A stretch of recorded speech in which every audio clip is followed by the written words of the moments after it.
não é da nossa conta, mas vamos opinar mesmo assim. Criança trans e gato vegano, o que eles têm em comum? Você sabe muito bem o que é que eles têm em comum.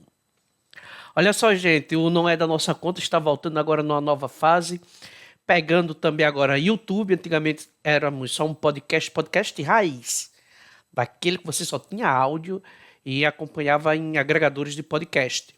Depois de um ano parado, né, a gente teve as dificuldades de reunir a equipe. Agora eu estou voltando a princípio sozinho. Daqui a pouco, provavelmente, o Rodrigo, Renato, Rurik, Endrels e o Pepe provavelmente vão conseguir algum tempo e, se Deus quiser, vão estar aqui comigo. Só que por enquanto eu estou voltando sozinho, porque eu estava querendo já há um bom tempo voltar, mais ou menos uns 2 meses, e já volto com essa pauta ótima, maravilhosa, que é o quê? Crianças trans. Existem? Não existem? Ou é apenas, como poderia dizer, uma moda, uma temporada? Bem, é um assunto polêmico, eu não estou querendo aqui bancar o sabichão dizendo, não, aqui a gente vai chegar a uma resposta definitiva. Bem, gente, o que eu poderia dizer? Eu quero mais incentivar o debate, tal. Eu quero que vocês parem um pouco e pensem. E aquela história, né? Pessoal, mas não é da sua conta porque você não tem filho assim, você não vive essa realidade. E daí isso não é da nossa conta. Pode não ser da nossa conta na cabeça de um e de outro. Mas eu acredito que isso influencia a sociedade como um todo, né? Você pode não ter filho hoje, pode ter amanhã e tal.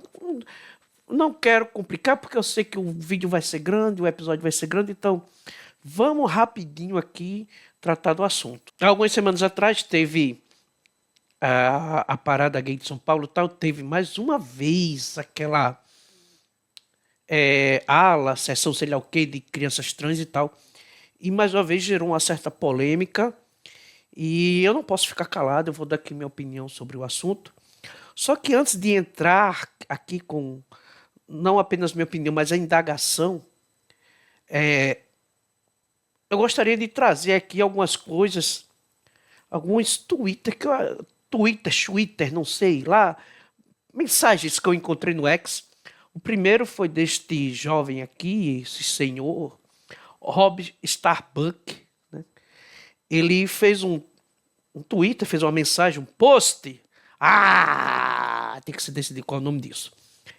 E, bem, vamos ouvir aqui a versão traduzida, aquela tradução Google Translator, do que ele falou. O Colégio Americano de Pediatras acaba de divulgar uma declaração chamando pelo nome todas as principais associações médicas por promoverem a mania da transição de gênero nas crianças. Eles pedem que esses grupos aparem imediatamente a promoção de afirmação social, bloqueadores da puberdade, hormônios sexuais cruzados e cirurgias para crianças e adolescentes que vivenciam sofrimento por causa de seu sexo biológico. Veja bem aqui uma coisa que eu achei bem interessante. Ele fala aqui, mania, né? Tá tendo uma moda, uma mania de fazer essas transições, de fazer essa interferência. Vamos continuar aqui no que ele está falando. A declaração completa do @CPEDS.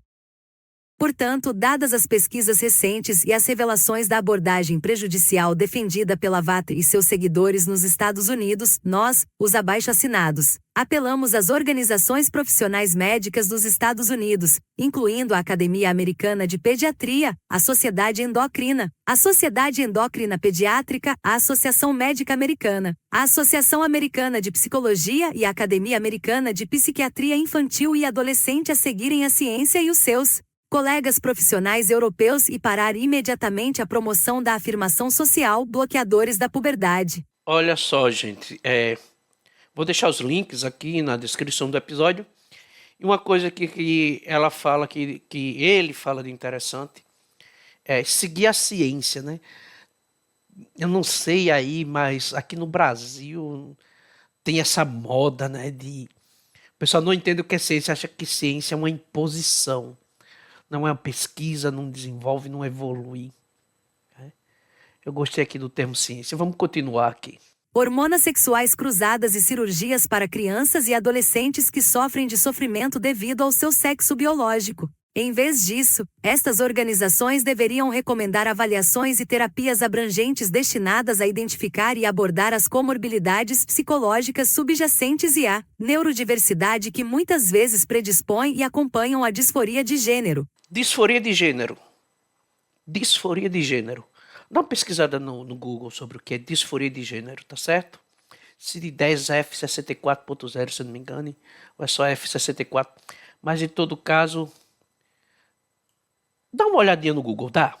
Que são membros destas organizações profissionais para contactarem a sua liderança e instá-los a aderir à investigação baseada em evidências agora disponível. Eles têm links para muitos estudos em seu site. Olha só, essa daí foi a primeiro Twitter que eu vi. Só que depois dele, na verdade depois não, antes eu vi Eli Vieira. Eu descobri Eli Vieira graças ao Gigante Richard. Ele tem ele tem 2 canais no YouTube, eu vou deixar até o link aqui do vídeo onde eu descobri esse Twitter. O nome do vídeo é Jovem Nerd, nunca me enganou, e Nando Moura me retweetou. Então vou deixar aqui o link desse vídeo para até você ver os comentários que ele faz em cima desse Twitter, tá certo? Mais uma vez aqui eu vou botar a leitura aqui, o áudio da leitura, para vocês darem uma avaliada e vamos pegando aí alguns pontos-chave, tá ok? O transtorno não é a transexualidade, é a disforia de gênero. A transexualidade é quando a transição é o caminho terapêutico mais adequado para a disforia. Logo, não devemos dizer a crianças trans, pois isso presume que o tratamento afirmativo já é o melhor caminho para elas. Olha só. Eles também vêm falando da questão da disforia de gênero, né? Ele também vem ressaltar essa atenção que nós devemos ter à disforia de gênero. Vamos continuar aqui, escutar mais um pouquinho do que é que ele tem para falar. Afirmativo já é o melhor caminho para elas. Devemos dizer a crianças disfóricas. Até porque cerca de 90% delas têm melhora da disforia sem fazer transição. Engraçado progressista dizer que os outros é que estão fazendo pânico moral, quando fizeram pânico moral com o fim precoce autoimposto das crianças disfóricas por anos. Por isso que chegamos ao estado atual, com o Reino Unido fechando o Serviço de Desenvolvimento de Identidade de Gênero, GIDS, na Clínica Tavistock, optando por descentralizar o dogmatismo do ativismo identitário, aplicado diretamente por uma ONG chamada Mermaids, levou o GIDS a encaminhar mais crianças para endocrinologistas, que por sua vez prescreveram bloqueio de puberdade para 96% dessas crianças disfóricas. Olha só o complicado aí, né? Ele passa 96% das crianças disfóricas, ele vai passando e metendo isso daí, onde ele afirmou um pouquinho antes que 90% dessas crianças têm melhora da disforia sem fazer qualquer transição, sem nada. O negócio está meio invertido aí, esses números, né? Vamos continuar aqui que tem muito mais coisa interessante, tá? Um tratamento medicamentoso arriscado. O New York Times mostrou que as crianças disfóricas que fizeram o bloqueio não tinham densidade óssea normal. Estavam perdendo densidade, em vez de ganhar, como é normal para a idade. Foi esse tratamento que o irresponsável programa Last Week Tonight da HBO, do comediante John Oliver, que o Gregório do Vivier imita, comparou a pausar uma música. Maravilhoso, né? Você vai causar aí problema na estrutura óssea. Doenças ósseas vão ser mais comuns. A estatura da pessoa nunca vai ser aquela que deveria ser. Ele não vai crescer o suficiente e vai carregar pelo resto da vida doenças ósseas que ele poderia muito bem não ter desenvolvido se não tivesse feito esse tratamento irresponsável. Na minha opinião, é irresponsável esse tratamento. Você fazer numa criança, num adolescente, tá certo? Minha opinião. Se bem que no Brasil a opinião já é crime, Vamos continuar. Por muito tempo, o mantra dos progressistas identitários nessa questão era: você prefere o quê? Uma filha viva ou um filho morto? Como eu mostrei, eles manipulam as estatísticas de fim precoce autoimposto. Eu escutei muito isso, cara, até quando eu estava em Brasília, na Conferência Nacional de Saúde. Esse mote, esse jargão era irritante, sabe? Você prefere fazer isso ou prefere que o seu filho tire a própria vida, né? Ou como eu coloquei aqui no áudio, porque a gente não pode falar, né? Principalmente no YouTube, porque senão a gente sofre, digamos assim, não é sofrer uma censura, tem aquele corte, né? Resolvi substituir aquela palavra por fim precoce autoimposto. Vamos dar uma continuada e escutar um pouquinho mais. O TikTok está cheio de jovens de 14, 15 anos dos Estados Unidos que removeram cirurgicamente as mamas. Até promovem isso como uma coisa linda. Essas podcasters precisam sair um pouco da bolha. Sobre a vamos invalidar todos os médicos, perguntem qual é a opinião delas sobre os médicos que defenderam tratamento precoce na pandemia. Vamos ver se esse pedido de respeito aos médicos para em pé. Cara, é complicado isso, olha só. Quando você vai comparar duas situações diferentes, a ciência já não vale tanto, né? A ideologia, cara, a ideologia vale muito mais do que qualquer coisa. A ideologia está acima da fé, da família, está acima da realidade, dos fatos, sabe? E isso é muito perigoso. Falou aqui do exemplo das TikTokers norte-americanas, mas se aplica a qualquer influenciador em qualquer parte do mundo. Mas vamos continuar que o negócio só melhora. Sobre o medo de querer também, mais uma vez, e saiam da bolha.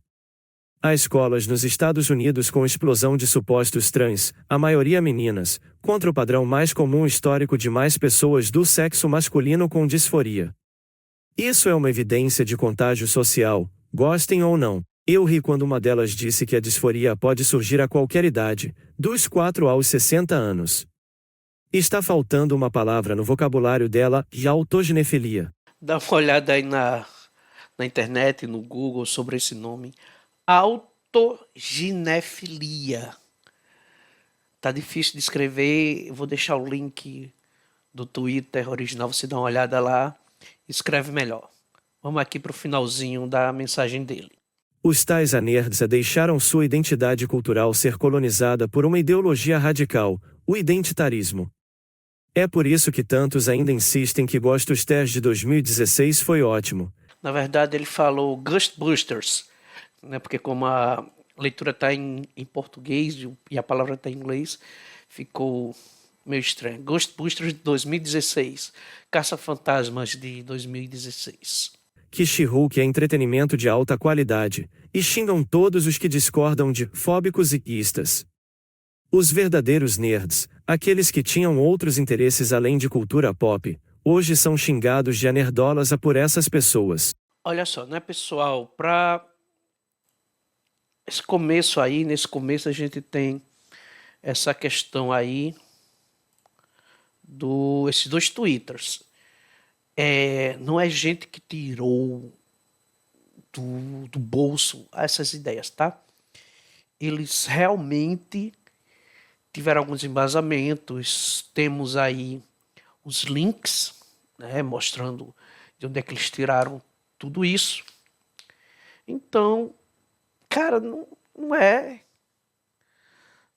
só saiu da minha cabeça, saiu da cabeça de fulano, ciclano, beltrano. Tem um embasamento.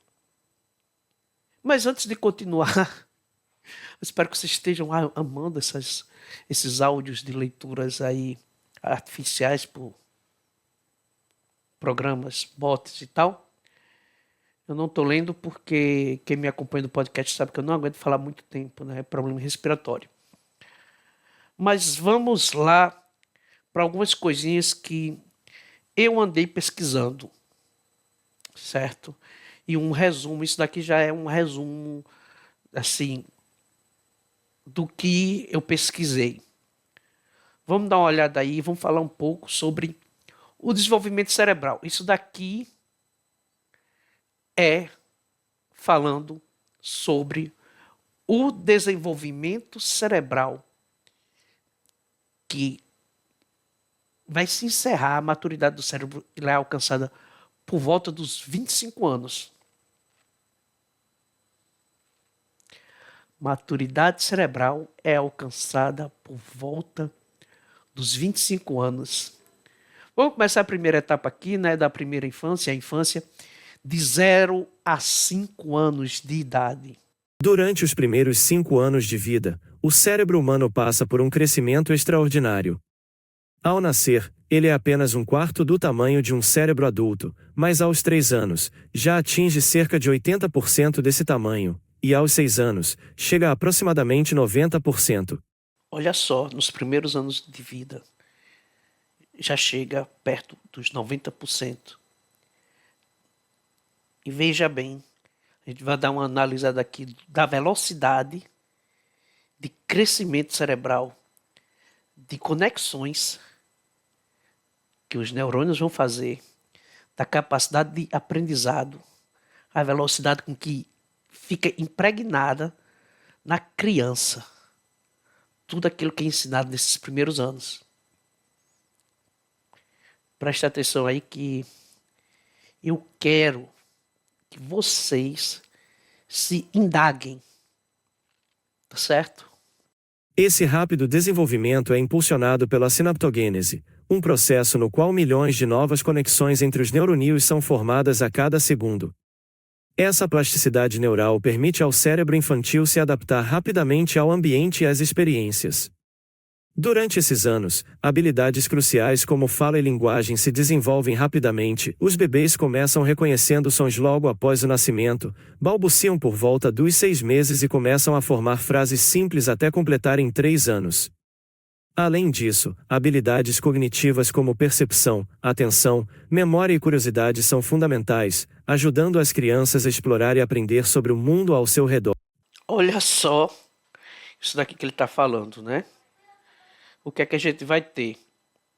Habilidades conectivas como percepção, atenção, memória, curiosidade são fundamentais, ajudando as crianças a explorar e aprender, certo? Olha só, você leva uma criança dessa para uma parada gay, o que tem de sons e cores para chamar a atenção dessas crianças? A gente está falando de uma fase onde as crianças começam a aprender a falar. E começa-se a colocar no vocabulário dessas crianças essa novilíngua, né? A novilíngua que estão tentando imputar elo, delo, ili, dile, não sei o quê. Crianças trans, e, assexual, não binário e não sei o que.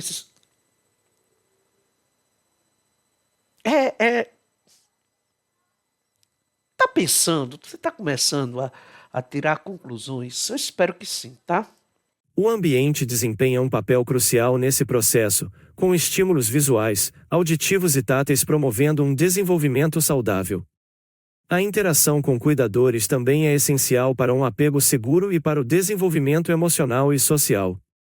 Esses primeiros anos são amplamente reconhecidos como uma janela de oportunidade acrítica, na qual as experiências moldam as habilidades cognitivas, motoras e sociais que formarão a base para o aprendizado futuro e o comportamento ao longo da vida. De 0 a 5 anos, janela de oportunidade.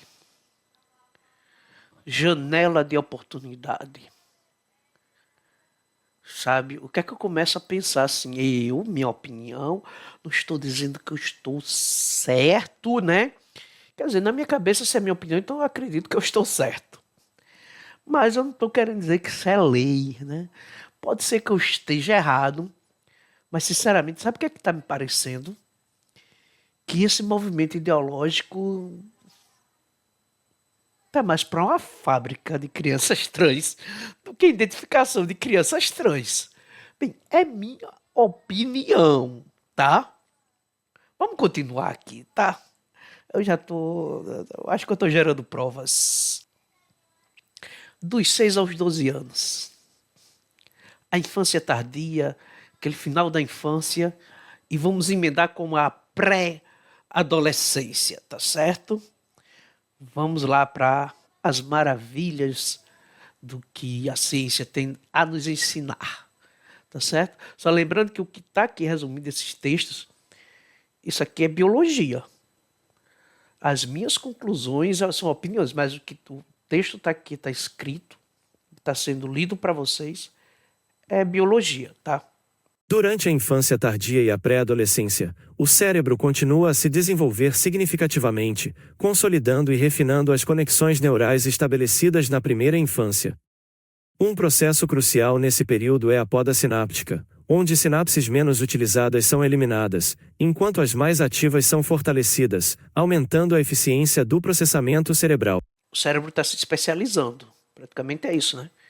Porque aquilo que o cérebro mais está usando, ele continua crescendo naquela direção, e aquelas conexões que o cérebro está entendendo como inútil, ele está cortando. Então, o que ele exercita está crescendo, e aquilo que não está sendo exercitado está sendo podado, está sendo eliminado. A mielinização também continua, isolando as fibras nervosas e acelerando a transmissão de impulsos nervosos, especialmente nas áreas relacionadas ao controle motor e funções cognitivas superiores.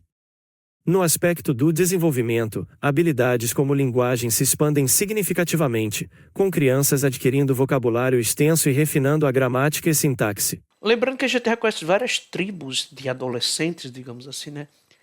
Principalmente pela linguagem.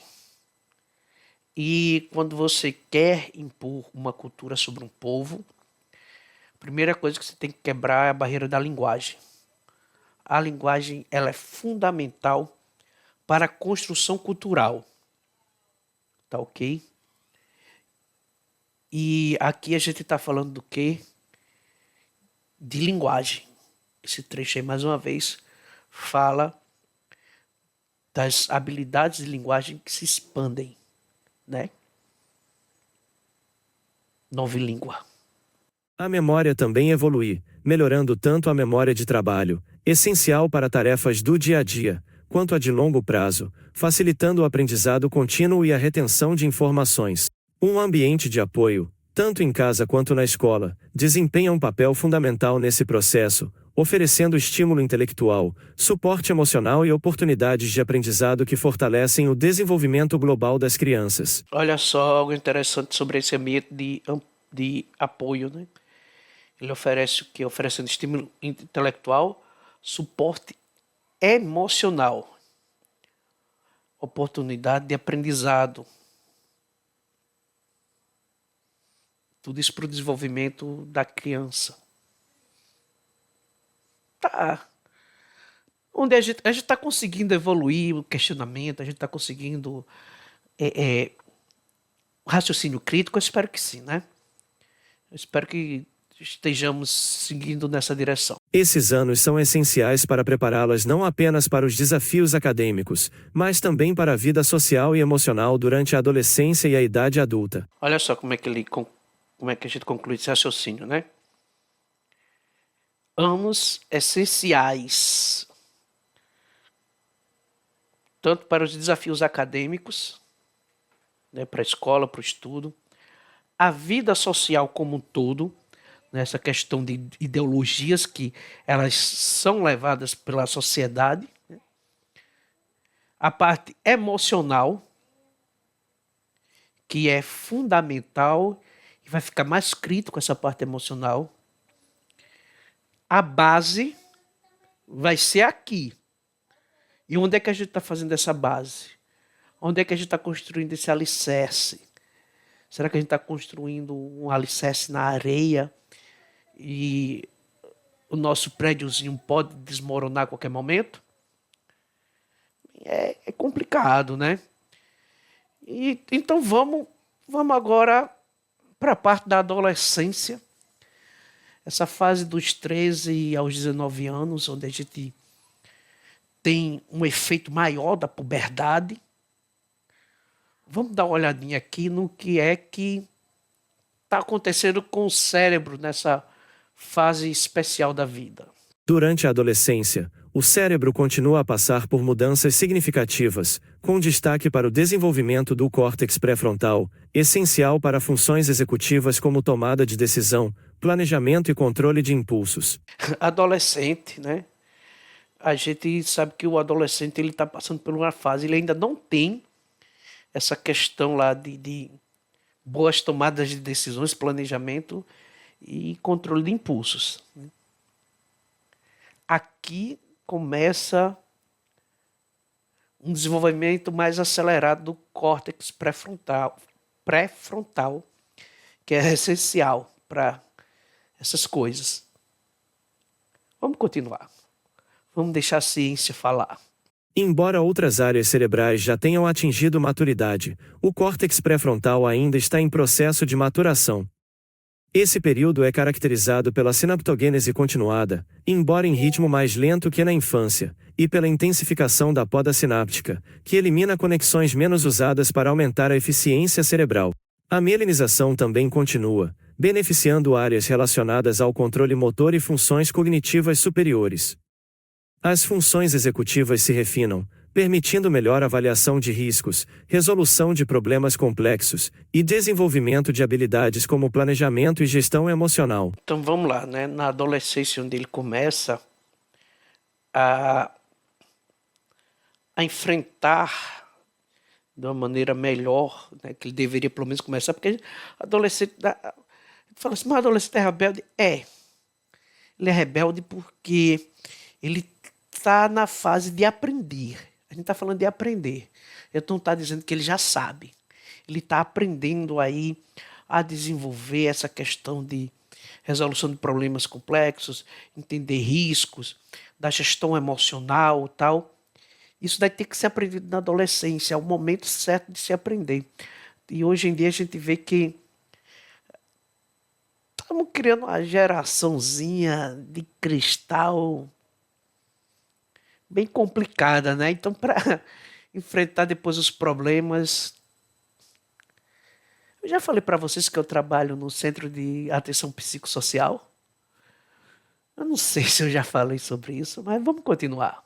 O ambiente desempenha um papel crucial, com educação formal e atividades extracurriculares estimulando o desenvolvimento cerebral, enquanto influências sociais, especialmente de pares e família, moldam comportamentos e escolhas.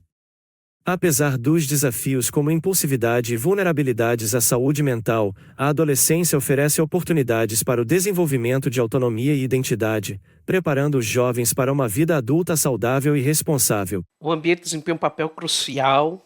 A gente vê aqui influências sociais da família e dos pares. Eu acho que a família, quando os pais não dão a atenção necessária, né, porque estão trabalhando, estão sobrecarregados e tal, entre os pares. O problema é quem são esses pares? Quem são essas pessoas? Quem é que está ali na telinha que aquele adolescente acompanha? Qual é a influência social dele sobre os adolescentes? Como eles estão mudando o comportamento e as escolhas dessa geração, né? E a gente, aqui, mais uma vez, ele fala da impulsividade, vulnerabilidades à saúde mental. Nessa fase, você está mais vulnerável com relação à saúde mental. Então, na adolescência, se abre a oportunidade do desenvolvimento e da autonomia e identidade. Cara, uma ideologia encaixada aí pode ser assim o decisivo para uma vida adulta saudável ou doente, né? Tem que ter um certo cuidado aqui nessa fase do desenvolvimento cerebral. Mas aí agora vamos pular para aquela parte final, o início da idade adulta, dos 20 aos 25 anos, que é quando o cérebro está chegando perto da sua autonomia, né? Da sua autonomia não, da sua maturidade, né? O cérebro está chegando à sua maturidade aqui, dos 20 aos 25 anos. Durante o início da idade adulta, o cérebro continua a amadurecer, com foco especial no desenvolvimento do córtex pré-frontal, crucial para funções cognitivas superiores essenciais na vida adulta. Neste período, os adultos jovens aprimoram sua capacidade de tomar decisões ponderadas, avaliar riscos e benefícios de maneira equilibrada. Além disso, consolidam habilidades como planejamento e organização, sendo capazes de estabelecer metas, elaborar estratégias detalhadas e resistir a impulsos imediatos em favor de objetivos de longo prazo. O meu questionamento é: se na base da adolescência ele tivesse sido moldado de acordo com a ideologia, como é que ele vai agora tomar decisões ponderadas, avaliar riscos e ver benefícios de maneira equilibrada, né? Se, como eu falei antes, se durante a adolescência ele não tiver tido um encaminhamento para uma saúde mental equilibrada. Vai ser meio complicado, viu? Vai ser bem complicado. O raciocínio abstrato atinge seu pico, permitindo a compreensão de conceitos complexos e a resolução criativa de problemas.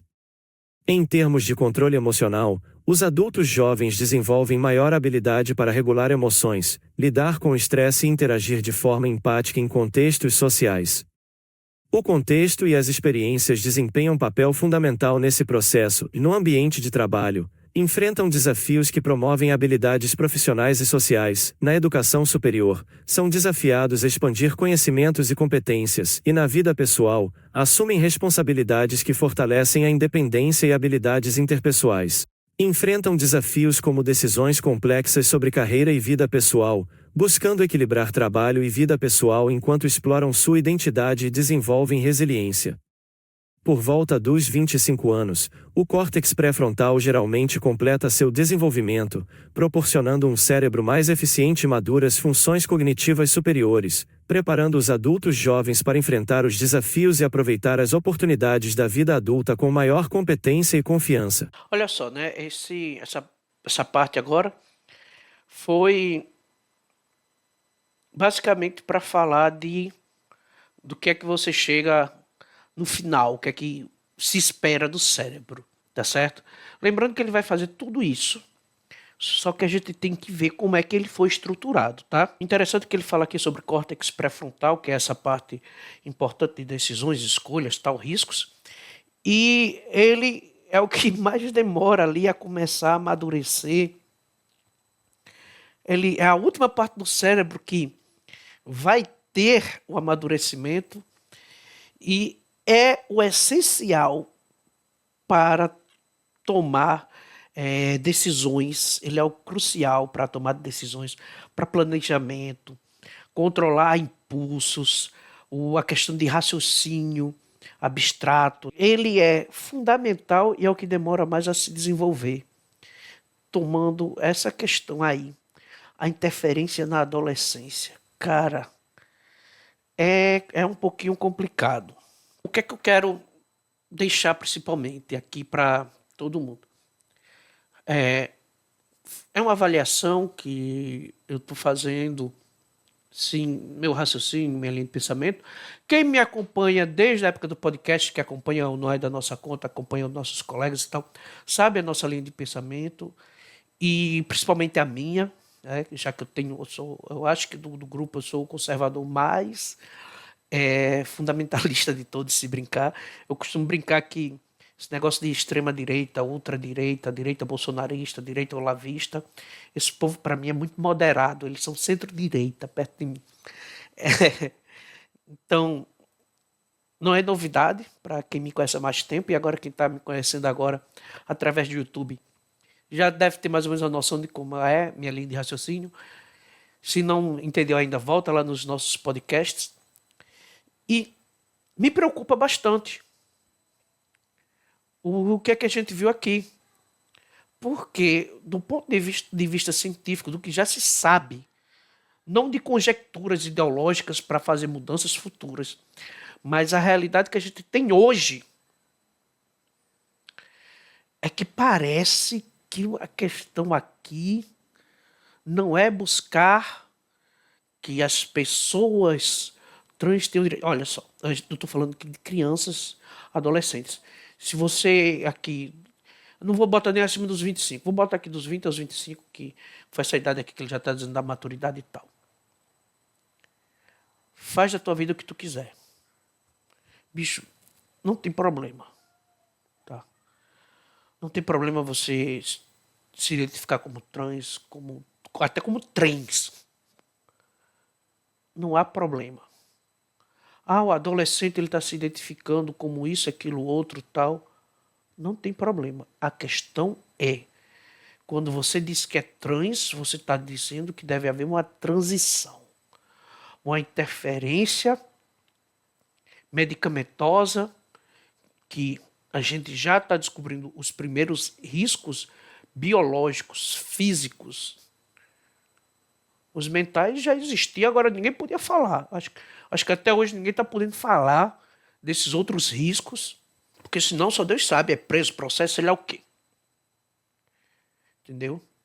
Então a questão aqui é, se você é de maior, quer ser transicionado, seja. Agora, a gente tem hoje, principalmente até dentro do SUS, essa pauta identitária querer empurrar que dinheiro de imposto, dinheiro do povo seja usado para transicionar crianças e adolescentes, de você fazer interferência hormonal, isso que vai causar uma doença, um problema físico permanente, vai fazer a puberdade ser jogada lá para frente, e durante esse período, mas vai ter acompanhamento psicológico. Que acompanhamento psicológico é esse? O que é que esse acompanhamento está fazendo? Na América do Norte, o acompanhamento psicológico ele era enviesado. Era empurrando a criança para a transição. E aqui? Como é que vai ser esse acompanhamento psicológico? É só para impedir que a criança tenha, o adolescente tenha depressão, desenvolva esses problemas, ou vai ser empurrando ele para a transição também? Moldando ele para a transição? Onde, se não houvesse essa interferência, ele iria descobrir logo cedo que ele pode até se identificar com no outro espectro, LGTV, Full HDMI, CD, DVD, C++, USB, sei lá, uma letrinha, outra letrinha aí. Né? Porque acontece, está acontecendo muito. Infelizmente hoje não se pode nem fazer essas pesquisas, porque senão dá maior problema.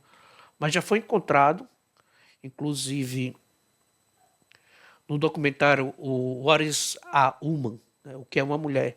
Esse documentário ele fala da questão de que pessoas transicionam e depois da transição, depois que o cérebro alcança a maturidade, depois que ele vivencia, ele descobre, ih, rapaz, eu não precisava transicionar. Não é que ela vai se identificar como heterossexual. Ela não se identifica necessariamente como hétero. Mas ela vê que a transição não era necessária.